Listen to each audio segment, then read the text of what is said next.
We have seen a relative redistribution of the seats within the centre-right. Lega have not done that well.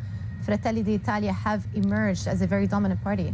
Well, first of all, we have to point out that they are having a solid absolute majority in both houses. So this is, of course, an encouraging sign for Giorgia Meloni. The other important element is that Fratelli d'Italia did significantly well compared to the League, whose result is very disappointing, and Forza Italia.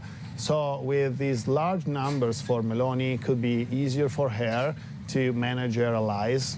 In particularly, what she can do is a very smart distribution of seats, being generous with Salvini and Berlusconi in order to promote her political agenda, particularly on Ukraine and fiscal policy. What we can see is, of course, an increasing influence of Fratelli d'Italia on the rest of the coalition. This is improving also the possibility of stability for the government. Very difficult to say if they will last for an entire legislature, but what we can say is that the government will start, and particularly for the first months, probably the situation will remain particularly calm. Then it will depend, of course, on international scenario, economic worsening, and many other factors that could not be controlled entirely by the government. I guess you have to draw a distinction between what the centre-right coalition have been campaigning on versus what they actually want to implement in terms of policies.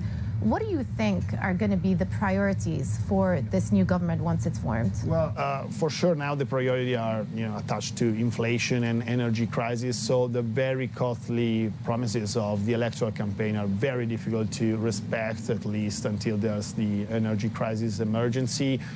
It will be very important the choice of the Minister of Economy to understand which will be the priority and as well the relationship with the EU. But what we can suppose is that for the first next budget law in December, Meloni will be cautious. So I do not expect, a very strong standoff with the European Commission or, contesting what the financial markets are suggesting. So a cautious approach, I think, is the most likely scenario, at least in the short term. And then, of course, it will depend from political elements that will come out in 2023. So, Lorenzo, this is what Italy is expected to do next, what the government led by Meloni is expected to do. But your expertise is also looking at trends across parties, trends historically as well. Given the vast number of right-wing politicians who have been rushing to congratulate Meloni, very interesting to see where there is a trend redeveloping, and I say redeveloping in terms of the populist front, which many people thought pre-COVID had been, or at the time of COVID, had been wiped out, and we were back to mainstream again, and Draghi was in, and Italy was back on track. So given what we've seen from Hungarian politicians, from Wilders, from Le Pen, from the Law and Justice Party in Poland as well, is there a new populist front building meaningfully across Europe? Yes, probably there was the illusion during the pandemic that, the populism and nationalist parties were declining, but now they are coming back. Elections in France and Italy are showing this trend. The rising of Vox and the rising of nationalist party in Eastern Europe are, a sign that populism and nationalism are still polling very strong.